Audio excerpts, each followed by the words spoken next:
کہا جائے گا، کسی کے بیٹے کا نام دانیال ہے تو اسے ابو دانیال کہا جائے گا، کسی کے بیٹے کا نام ابراہیم ہے تو اسے ابو ابراہیم کہا جائے گا۔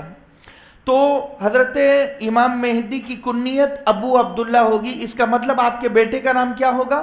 عبداللہ ہوگا۔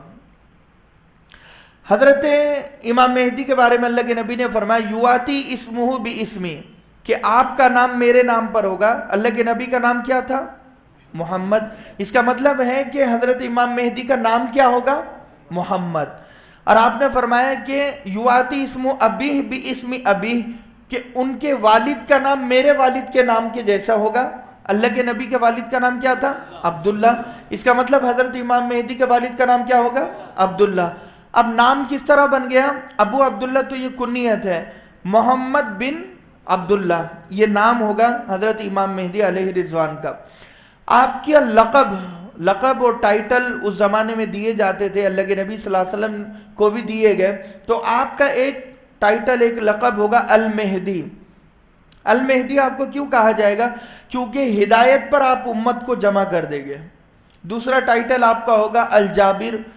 جابر کے دو معنی ہیں، یعنی دشمنوں کے لیے بڑے سخت ثابت ہونے والے آدمی کو جابر کہتے ہیں، بہترین لیڈر، بہترین قائد اور بہترین جرنیل اسے کہتے ہیں الجابر۔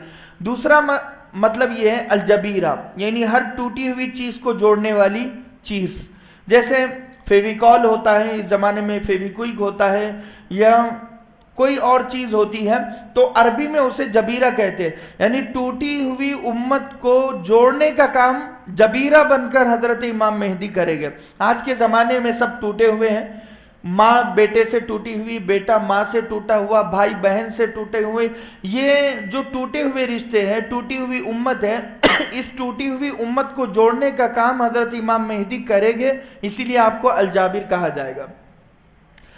تیسرا الہاشمی آپ کو کہا جائے گا۔ ہاشمی یعنی قبیلے بنو ہاشم سے آپ کا تعلق ہے، جو اللہ کے نبی صلی اللہ علیہ وسلم کا خاندان ہے۔ المدنی بھی آپ کو کہا جائے گا، آپ پیدا کہاں ہوگے؟ مدینۃ المنورہ میں۔ القرآن الکریم ایک بستی ہے، وہاں پر آپ پیدا ہوگے مدینۃ المنورہ میں، اس لیے آپ کو المدنی بھی کہا جائے گا۔ تو نام اس طرح ہو گیا، محمد بن عبداللہ، المہدی، الہاشمی، الجابر، یہ اس طریقے سے حضرت امام مہدی کا نام ہو گیا۔ اب آتے ہیں کہ حضرت امام مہدی کی حفاظت اللہ تبارک و تعالیٰ نے کس طرح کی، کیونکہ محمد بن عبداللہ بہتوں کا نام ہوگا اور بہت ساروں نے امام مہدی ہونے کا دعویٰ کر دیا، آج کے زمانے میں خود نے اعلان کر دیا۔ تو اللہ نے حفاظت کا انتظام اس طرح کیا، المہدی منا من اہل البیت یصلی اللہ فی لیلۃ، فرمایا اللہ کے نبی نے کہ مہدی اہل بیت میں سے ہوگے اور ایک رات میں آپ کو مہدویت کے مقام پر پہنچایا جائے گا، ایک رات میں۔ اس سے پہلے آپ کو خود کو معلوم نہیں ہوگا کہ میں امام مہدی ہوں، نارمل زندگی گزر رہی ہوگی آپ کی۔ جب 40 سال کمپلیٹ ہو جائے گا آپ کی زندگی کے، تو پھر جب آپ رات میں سوئیں گے تو خواب کے ذریعے سے آپ میں وہ صلاحیت، وہ قابلیت اور صالحیت آپ میں ودیعت کر دی جائے گی، اور آپ کو اس مقام پر خواب کی وحی کے ذریعے سے پہنچا دیا جائے گا، جسے کہتے ہیں مہدویت کا مقام۔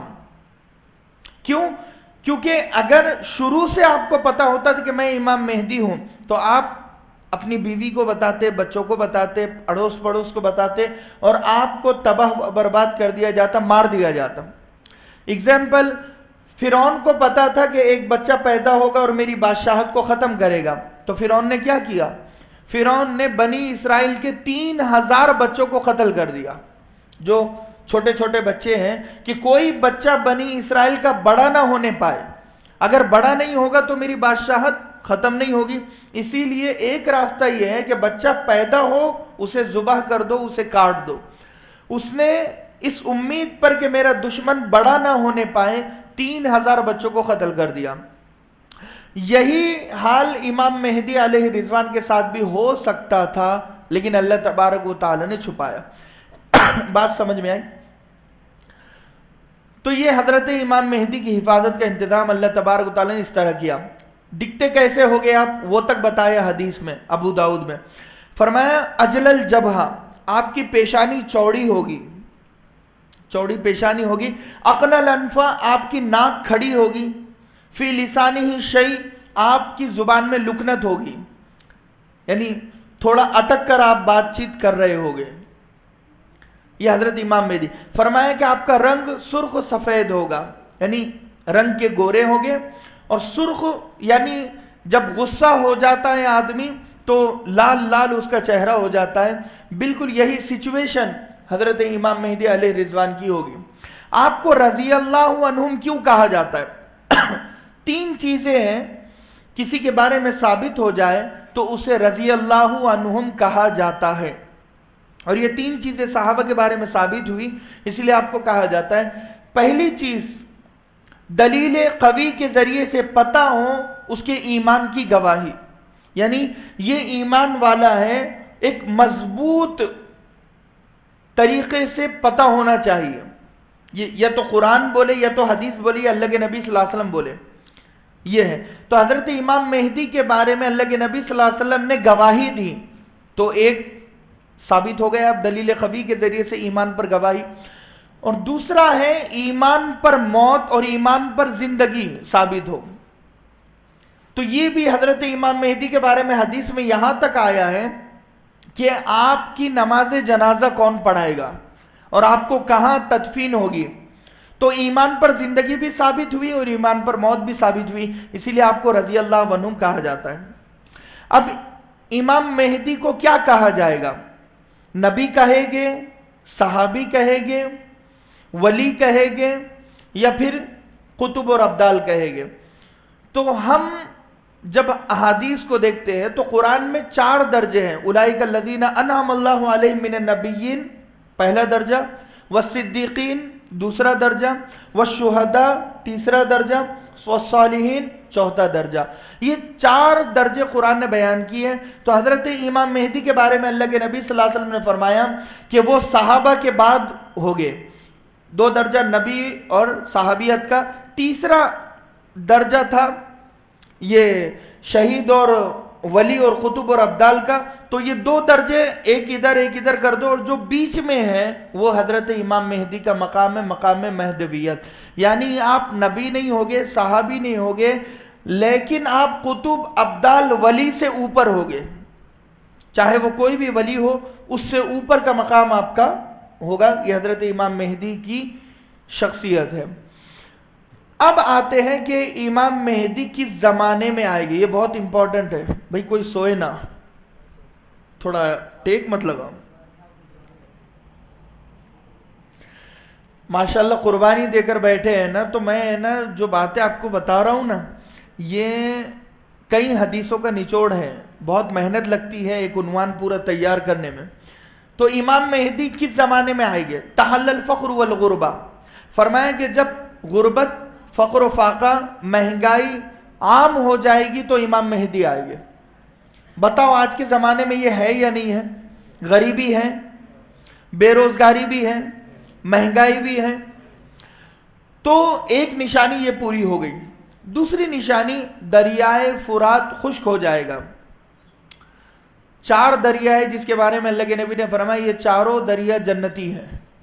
2 دریا الجیحون و سیحون، یہ تو 7ویں آسمان کے اوپر بہ رہے ہیں. 2 دریا زمین میں ہیں، النیل والفرات. دریائے نیل جنتی دریا اور دریائے فرات بھی جنتی دریا. تو فرمایا کہ یہ جو دریائے فرات ہے یہ خشک ہو جائے گا. یہ دریائے فرات ہے کہاں پر؟ یہ لہٰذا ترکی کے آرمینیا پہاڑوں، جو برفیلے پہاڑ ہیں، وہ جب آرمینیا کے برفیلے پہاڑ پگھلتے ہیں تو ترکی سے یہ دریائے فرات نکلتا ہے، دریائے فرات کا پانی نکلتا ہے اور عراق راستے میں پڑتا ہے، تو عراق کو سیراب کرتا ہے، پھر بحیرہ تبریہ میں جا کر گرتا ہے. جیسے انڈیا اور پاکستان کی پانی پر جنگ ہے، انڈیا سے جتنی بھی سمندر اور دریا نکلتے ہیں وہ پاکستان کو سیراب کرتے ہیں. انڈیا کہتا ہے کہ میں پاکستان کو پانی نہیں دوں گا، پھر پاکستان اور انڈیا کی اس میں جنگ ہوتی ہے، جبکہ وہ اس سے پہلے مذاکرات میں طے ہوا تھا کہ تم پانی دو گے. اسی طریقے سے ترکی اور عراق کی پانی پر جنگ ہے. ترکی بار بار یہ کہتا ہے کہ میں تمہیں پانی نہیں دوں گا دریائے فرات کا. دریائے فرات کو اگر میں پورا روک دوں تو دریائے فرات آگے بڑھے گا؟ نہیں بڑھے گا. جب آگے نہیں بڑھے گا تو عراق کو پانی ملے گا؟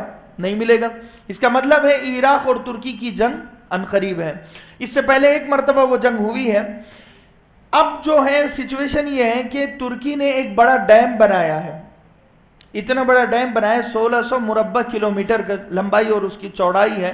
کمال آتا ترک ڈیم, آپ یوٹیوب پر سرچ کر کے دیکھ سکتے ہیں. وہ ڈیم کا کام مکمل ہو چکا ہے, کئی سالوں سے چل رہا تھا. روایتوں میں علماء کرام نے یہاں تک لکھا ہے کہ اگر ترکی دریائے فرات کا جو پانی ہے جو آرمینیا کے برفیلے پہاڑوں سے پگھلتا ہے, اگر وہ اٹھا کر ڈیم میں ڈال دیتا ہے تو چند گھنٹوں میں دریائے فرات خشک ہو جائے گا. بات سمجھ میں آ رہی؟ دریائے فرات ایک پورا سلسلہ ہے. اب جب وہ سلسلے کو بند کر دیا جائے گا, ایک گڈھے میں اگر ہم پورے پانی کو ڈال دیں گے, اس کا مطلب یہ ہے کہ وہ خشک ہو چکا ہے. بات سمجھ میں آ رہی؟ جیسے یہاں سے کوئی سمندر نکل رہا ہے, اگر ایک بڑا گڈھا کھود کے پانی کو اندر ڈال دیا جائے گا تو اب سمندر خشک ہو جائے گا, باقی نہیں رہے گا. تو اگر وہ اسٹوریج کر لیتا ہے ترکی وہ پورا پانی, تو اس کا مطلب یہ ہے کہ دریائے فرات خشک ہو گیا اور تیاریاں مکمل ہو چکی ہیں اور دریائے فرات خشک ہونے میں ہے. تو یہ دوسری نشانی ابھی پوری نہیں ہوئی ہے.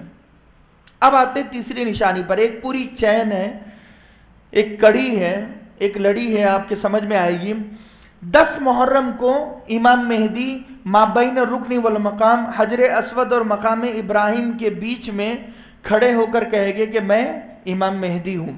تو 10 محرم سے پہلے جو شعبان المعظم ہے اس پر آ جاتے ہیں. شعبان, رمضان, شوال, ذی القعدہ, ذی الحجہ, یہ 5 مہینے جو ہیں step by step non stop یہ علامتیں آتی رہے گی, پوری ہوتی رہے گی. ان 5 مہینے کے بعد جو چھٹا مہینہ آئے گا اس میں امام مہدی ظاہر ہو جائے گا. تو ہمیں اندازہ لگانا ہے کہ 5 مہینے شروع ہوئے یا نہیں ہوئے.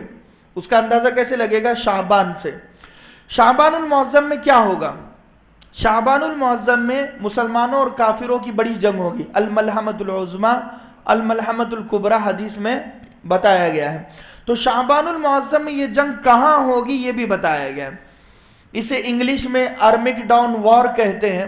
آپ یوٹیوب پر یا پھر کہیں پر بھی سرچ کریں گے, آپ پڑھیں گے, اس پر کتاب علماء کرام نے لکھی ہے آرمک ڈاؤن وار پر.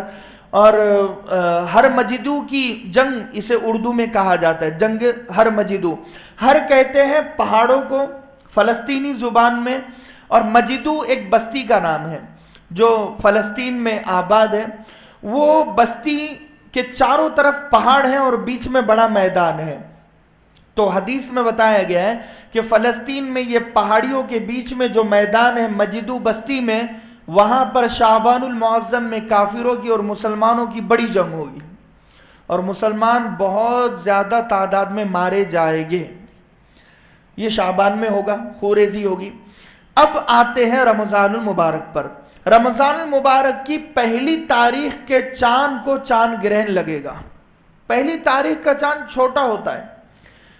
گرہن کب لگتا ہے؟ جب چاند پورا فل ہو جاتا ہے, فل گولائی میں ہو جاتا ہے, گول ہو جاتا ہے تو گرہن لگتا ہے. مگر یہاں پر بتایا کہ ترتیب پلٹ گئی اور تبدیلی آ رہی ہے. تو چینجنگ جب آ رہی ہے تو تم سمجھ لینا کہ اب زمانہ اپنے خاتمے کی طرف تیزی سے بڑھ رہا ہے. تو یہ جو رمضان